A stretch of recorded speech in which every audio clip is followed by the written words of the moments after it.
मस्त मुसळधार धुवाधार जोरदार असा पाऊस पडतोय आणि नुसतं खिडकीतून पाऊस बघत बसण्यापेक्षा खरा पुणेकर असल्याचं सिद्ध करण्यासाठी मी एका युनिक ठिकाणी जाण्यासाठी घरातून बाहेर पडलो.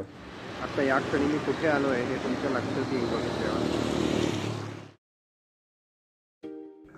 पुणे शहरातून वाहणाऱ्या मुठा नदीवरचा महत्त्वाचा पूल आहे. याचं नाव बाबा भिडे पूल. पुण्यातले प्रसिद्ध वकील होते बाबा भिडे, त्यांच्या नावाने हा पूल आहे. अतिशय कमी उंचीवरचा पूल असल्यामुळे धरणातून पाणी सोडल्यावर हा लगेच पाण्याखाली जातो. हा पूल पाण्याखाली गेला असेल अशा अपेक्षेने मी खरं तर इथे आलो आहे, पण माझी थोडीशी निराशा झाली. पण ठीक आहे, येत्या 2 दिवसात पाऊस असाच कंटिन्यू राहिला तर हा पूल नक्की पाण्याखाली जाईल. पावसाळी खेप वाया जायला नको म्हणून शनिवार पेठेत जाऊन माझ्या फेवरेट मिसळ स्पॉटवर मिसळ खाल्ली आणि येताना चिखलांचा, खड्ड्यांचा, पावसात भिजण्याचा